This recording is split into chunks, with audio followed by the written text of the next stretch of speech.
this week's episode of the Como 411, where our focus this week is Como history. Joining us in studio is our first guest, Dan Bose, who is the co-owner of Pierpont General Store. Dan, welcome to the Como 411. Hey, thanks for having me. Of course. So I understand there's a lot of history behind the Pierpont General Store. Give me your overall spiel about the history of Pierpont. Yeah, so there's a lot of takes out there, but as you see with like our marketing, 1889 is when Pierpont store was built essentially, and that was down by Rockbridge State Park, like near Devil's Icebox. Yeah. At one point there was a community down there, and then from what I've learned is there was a fire, and then due to that, they actually horse and buggied the building, which I thought this was a prank or a lie for the longest time, but they horse and buggied the building up the hill to its current location. Since then, it's been a blacksmith shop, a mill, a general store as it is now, a gas station. So, I mean, multiple people have lived in it. It's been a house. I mean, it's been a lot of stuff. Really? Yeah. Wow, that is all very fascinating. Yeah, it's a lot to learn. It is. And how long have you been co-owner? Oh gosh, it's just over 2 years, getting close to 3. Okay, and so you come in and then you hear about all these stories and learn all this fun history. You really have no idea too. You're just like, oh, okay, I had no idea what I was getting involved with. Yeah, you're like, I thought this was just, farm fresh eggs and a gas station that sells beer. Can you actually get gas there? You can. Really? Yeah. We have 2 pumps there, and it gets very busy. So, yeah, it's crazy. I had no idea. I know. It's not quite a break time. A little bit different vibe to it. Different vibe. But maybe that's why people like it. When you walk into the market, I mean, the vibe is like, this has been here a long time. Creaky floorboards. So, if one breaks, you're like, oh, where are we going to go find this old floorboard so it doesn't look brand new? We have stuff on the wall. We have deer heads. It is very much a old country store vibe. Yeah. Tell me where you're located, just in case there's somebody who is like, where is this funky gas station, with the old floors? Let's go down 163. So we're right. You can't miss us. So one of the local businesses out there is Strawberry Hills. Yes. Everyone knows about Strawberry Hills. Love them. You drive right past us every time. So people always like, I wonder what that little gas station is. That is Pierpont right on the corner. Yeah, and I've been to Pierpont more recently for some really interesting, fun fundraising type events. Our celebrity bartending. Yes. Yeah. Our celebrity bartending, we've been doing it about 3 years. It kind of started off as like, it's our off season, so it's cold and people don't want to get out of their house. Sure. We're like, okay, how can we turn this into a more exciting thing to get people in here for maybe a good cause? And the previous owners, Jed and Brandy Taylor, they were the first to, essentially come up with this idea. And then we were like, this is genius. And we ran with it. So, a good example is Charlotte Brumfield and Craig Brumfield. Yes. They are my favorite bartenders, which I'll probably hear about that later from a lot of other people. They're great folks and great bartenders as well. Yeah. Craig makes a good drink. Craig shooed me off the bar because I was trying to talk to him during his event. So, yeah, he, I think he raised like $2,600 for Peace, which is just another great charity. But it is very much a business, and it is, people pack that place. It's good for the community. It's good for just, exposure for everybody. And yeah, we always enjoy it. It's a good time. It is. And do you guys have live music out there sometime? Because I think I see a little bit of a... Yeah, if you're driving by during our live music nights, you're like, why are there cars in the ditch? And people will find places to park out there. We've secured some like satellite lots and to provide more parking and you name it. But yeah, it's very busy during our live music. Yeah, and I will say, I noticed you guys sell Logboat beer. Oh yeah, this is my shameless plug for Logboat. Yeah. We sell it. We go through a lot of it in the summer. Unfortunately. Yeah. No, fortunately. Yeah, exactly. Those are great guys at Logboat. Oh, love them. We love them over here. And we appreciate you. Thank you for coming on the show and telling us about the history of Pierpont General Store. Well, again, thanks for having me. We appreciate it. I appreciate it.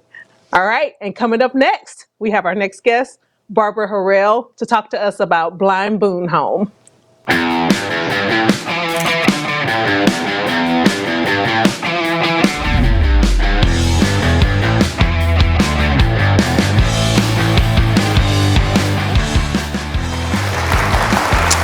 Lots of history that happens here in Columbia, lots of historic buildings. And now we're going to talk with our next guest, Barbara Harrell, and she'll tell us all about the Blind Boon Home. Miss Barbara, welcome to the Como 411. Well, thank you. Thank you for having me. Of course. Barbara, you're one of my favorite people in Columbia. Girl, stop. Seriously, I love talking to you, so this is great. All right. And I know you know all the history about all the things, but today we're talking about the Blind Boone home. Yes. So tell me about Blind Boone home, about Blind Boone. Okay. Years ago, many, many years ago, there was a enslaved lady that was with the armory in Warrensburg, Missouri, and she became impregnated by a white corporal, the bugle boy, and she later delivered a child that was blind, and that was John William Boone. And believe it or not, the father was shipped off, and he never even knew he had the child. So after the war, after he had left with the war, she went into her job, and she had this child that was always getting into things because he was blind. He didn't know anything else to do. He played and played and played and played. Well, he got to the point that they sent him to St. Louis, where they would send all impaired children years ago to make brooms. Blind children went and they made brooms and brooms. And he was in St. Louis and he didn't like it, so he would run off. And he learned to hear the music he heard.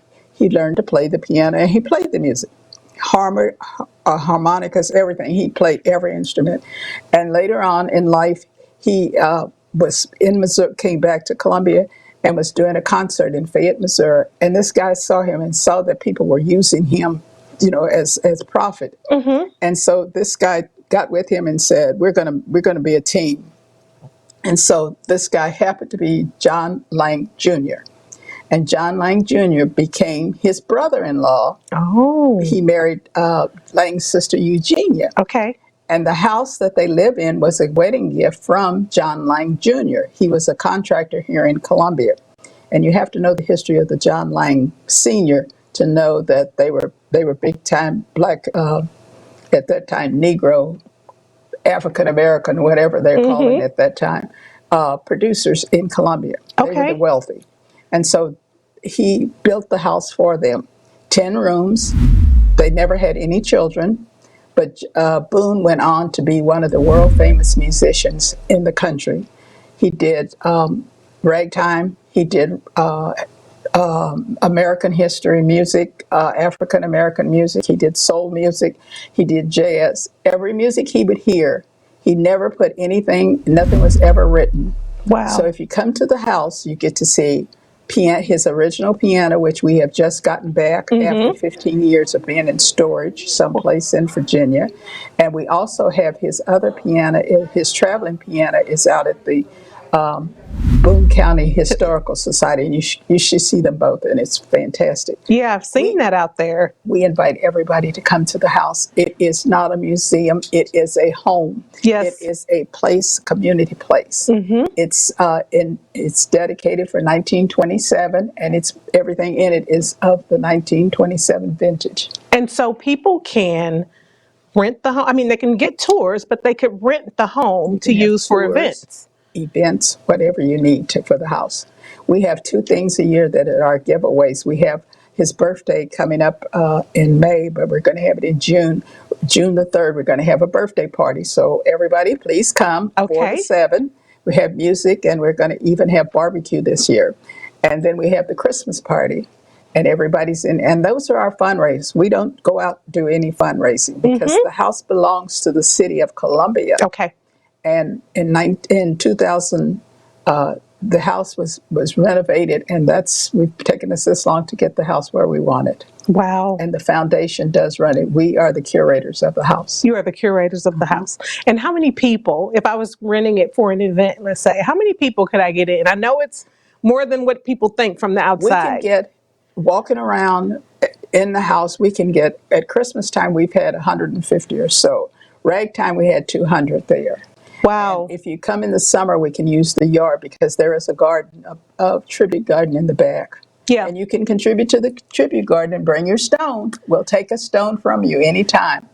So it's a wonderful place. It's a nice place to just go. We do tours with the kids in the public school system. Wrote a program for them because of the Black History and the Heritage Trail, Black Heritage Trail. And those kids come in and they're fascinated to see the house. Yes. And they go, when I say we're going back to 1927, and they look at you like, huh? Right. They have no idea. No idea. Had no idea what 1927 looked like. So they go in the house and they go, first thing they say is, oh, it looks like my grandmother's house. Yes. Yes, and it does. Yeah. It does. The inside of it is very nostalgic. Yeah. And you guys, the renovation It's beautiful. was beautiful. It's beautiful. You should have seen it before that. We'll have to get some pictures of you of what it looked like pictures before. of the house and you won't believe it. Oh, my goodness. Yeah. Okay. Well, Barbara, thank you so much for joining us. We appreciate you coming on to talk about this. And not just that, Barbara, we just appreciate you. Thank you. We know you hold a lot of history in your heart. Oh, lots. Yeah. And we 100% appreciate everything that you do in this community. Because I know all the time when you're walking those kids around on that hour. Oh, that's a pleasure, but it gets to be tiring. I am sure it does. We appreciate you, Barbara. Right, thank you. Thank you for joining us. Thank you for having me. Okay. And coming up next, our next guest in studio is Diana Borsey O'Brien from Como Preservation.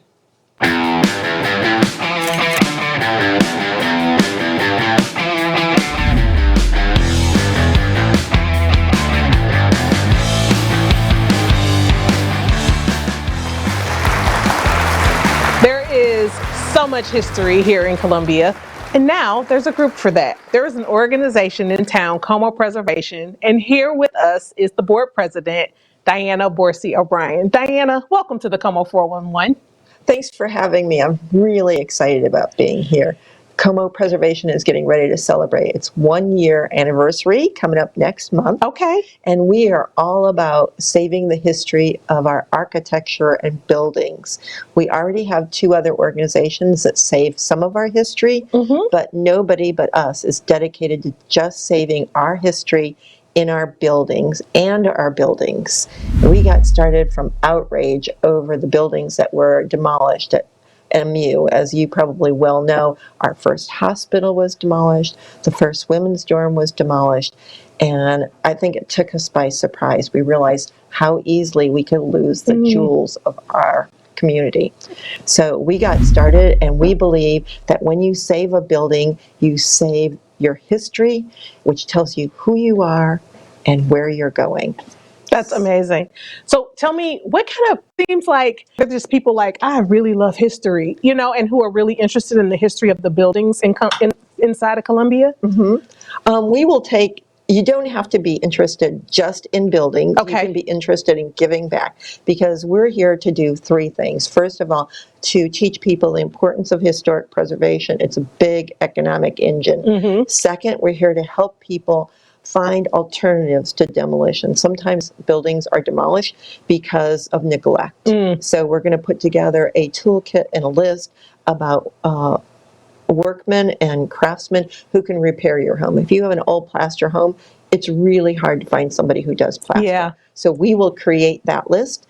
And the third thing we're doing is to put together a toolkit to help people if they do want to preserve their neighborhood, their home, their building. There are ways that you can put in place ordinances and things like that that will make your home or your building saved, not just for now, but for the future. And that also is an economic boost. Absolutely it is. Absolutely it is. So let's say I'm at home and I'm watching this show and I think, this sounds like something that I would love to get involved with, or love to at least check out a meeting. Tell me about your meetings. How often do you meet? How can somebody find you? Well, you can find us everywhere. Okay. We have a website, we have Facebook, Instagram, Twitter, and you can come to our meetings. Our meetings are very casual. They're once a month, and we often have the movers and shakers who come and talk to us about historic preservation, or an organization in town that contributes to historic preservation.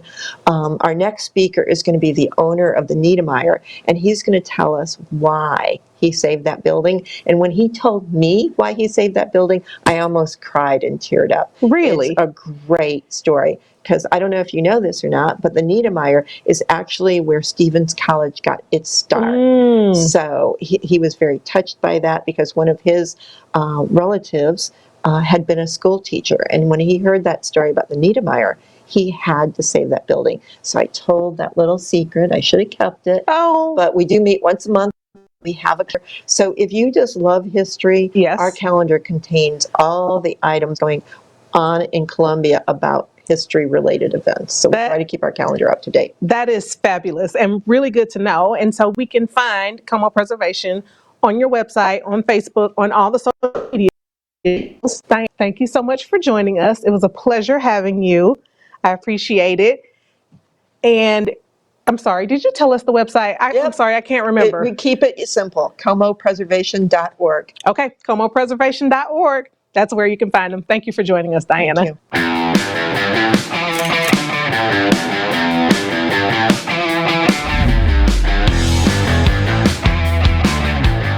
Thank you so much for joining us on this week's episode of the Como 411. We learned a lot about Como history, but there's always more to find out. So please check out the websites of all three of our wonderful guests today. We learned a lot about Pierpont, the Blind Boon Home, and Como Preservation. Thank you guys so much for joining us, and we will be back at you next week with a new episode. Peace out.